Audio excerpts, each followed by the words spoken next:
Selamat sore Bapak dan Ibu serta teman-teman. Saya Victoria Habibiwa, NIM 2003-03-0004, kelas A semester 3. Akan mempresentasikan hasil review buku keempat mata kuliah metode penelitian sosial mengenai memahami metodologi survei, teori sosiologi dan aplikasinya oleh Philip S. Brenner. Yang pertama, mengapa metodologi survei membutuhkan sosiologi dan mengapa sosiologi membutuhkan survei metodologi. Hubungan antara metodologi survei dan sosiologi serta ilmu-ilmu sosial diperpanjang selama hampir 1 abad. Jauh sebelum produk survei penelitian menjadi kehadiran di mana-mana dalam kehidupan kita sehari-hari. Dan sebelumnya, metodologi survei adalah sebuah disiplin yang akademis dalam.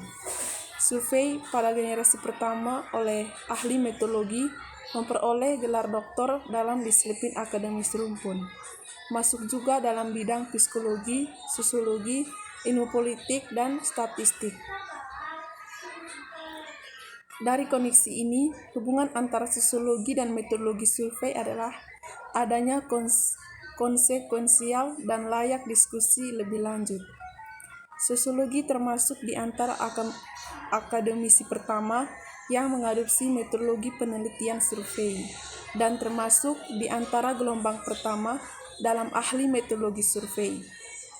Sosiolog seperti Paul Lazarsfeld dan Samuel Sautner berpengaruh di antara para ilmuwan yang mengembangkan disiplin yang sedang berkembang, dan keduanya adalah presiden awal dari American Association for Public Opinion Research atau AAPOR, asosiasi penelitian dan ahli metodologi survei terkemuka. Penelitian survei adalah satu set metode penelitian yang digunakan oleh sosiolog dan ilmuwan sosial untuk menyelidiki fenomena sosial dan memahami masyarakat. Survei metodologi, bagaimanapun, bukan hanya lebih dari sekedar praktek dalam melakukan survei, tetapi ini adalah sebuah disiplin akademis yang didedikasikan untuk studi survei sebagai alat untuk memahami masyarakat oleh Gorves pada tahun 2009.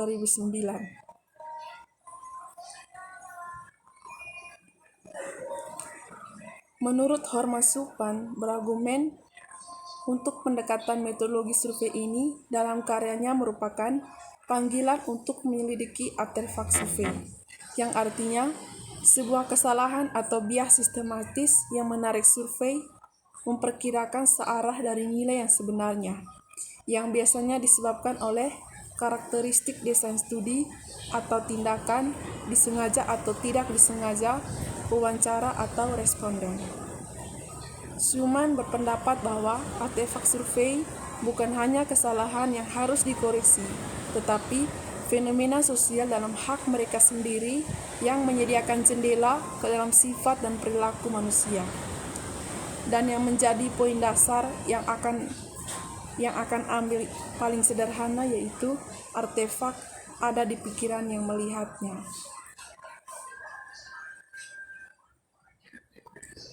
Yang berikut teori dan survei dalam metodologi sosiologi. Yang menjadi pembahasan dalam bagian ini adalah teori tingkat respons survei yang tidak lagi saling melewati oleh pendapat Don Adilman. Selama beberapa dekade, ahli metodologi survei telah berjuang dengan tantangan bagaimana untuk meningkatkan tingkat respons survei. Literatur dipenuhi dengan nasihat tentang cara meningkatkan proporsi individu sampel yang menjawab permintaan survei. Contoh termasuk lebih banyak kontak, insentif uang tunai yang dikirim dengan permintaan survei, pembayaran yang dijanjikan kepada mereka yang merespons, kuesioner yang lebih pendek, personalisasi, kontak khusus, dan sponsorship. Namun, Tidak satupun dari teknik ini ketika digunakan sendiri dapat menjamin pencapaian respon yang tinggi tarif untuk survei tertentu. Tetapi, bagaimana memahami beberapa teknik berinteraksi untuk menambah atau mengurangi tingkat respon adalah menjadi tujuan utama yang sangat diinginkan untuk meningkatkan respon tarif. Mereka juga menghadapi banyak perubahan sosial dan teknologi yang memiliki implikasi tingkat respons survei. Di antaranya yaitu yang pertama, cara sebagian besar survei dilakukan telah bergeser dari tatap muka, telepon dan surat ke internet, dan sekarang ke perangkat dengan kemampuan perangkat lunak tingkat lanjut. Yang kedua, sumber daftar kontak sampel telah berubah dengan orang-orang yang melindungi kontak informasi dan secara selektif melepaskan akses ke orang-orang dan organisasi yang mungkin ingin menghubungi mereka. Yang ketiga, masyarakat telah berubah secara sosial dengan norma-norma perilaku menjadi lebih heterogen.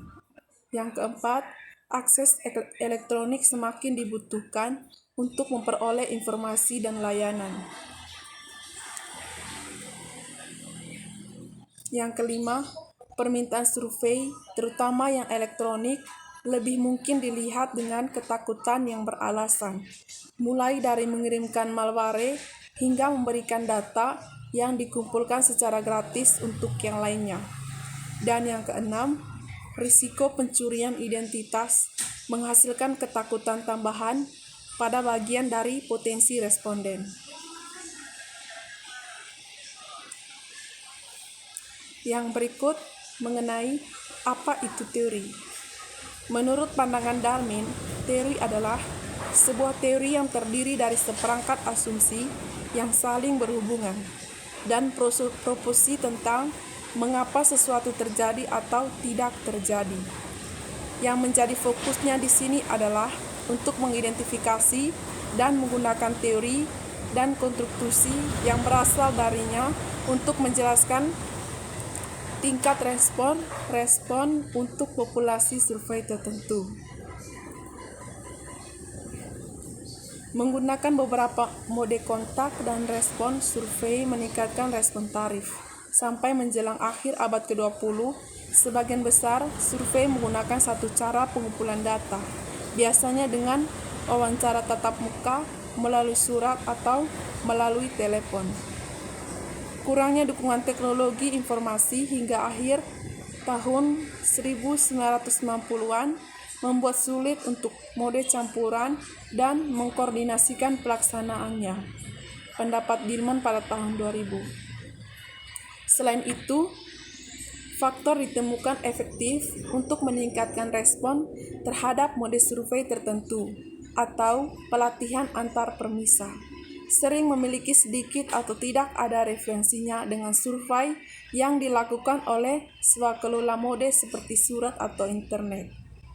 Dengan demikian, salah satu perubahan dramatis dalam 20 tahun terakhir dalam desain survei yang harus dianggap sebagai penentu penting dari tingkat respon adalah penggunaan multiple mode survei untuk meningkatkan tingkat respon.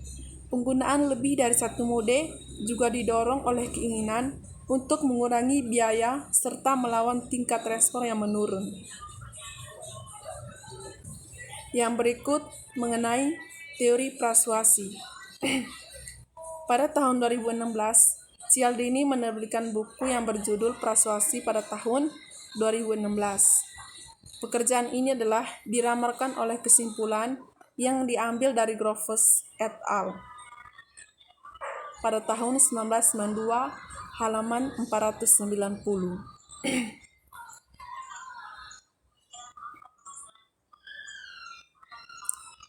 Mereka juga menyimpulkan bahwa taktik awal pewawancara saat menghubungi rumah tangga sampel akan berkonsentrasi pada mempertahankan kontak atau membangun hubungan baik daripada mencari kepatuhan. Cialdini juga menjelaskan secara rinci bagaimana seseorang peneliti dapat mengambil tindakan untuk membangun pribadi kepercayaan, untuk menciptakan momen istimewa, untuk meminta orang tersebut mematuhi yang dia minta. Namun, penelitian lebih lanjut menggunakan populasi yang berbeda. Topik survei dan operasionalisasi persuasi konsep yang diperlukan. Kesimpulan dari pendapat Cialnadi adalah bahwa konsepnya tampak cukup relevan, tetapi hubungan dengan 7 kategori pengaruh survei atau di luar sikap dan keyakinan individu belum dibuat.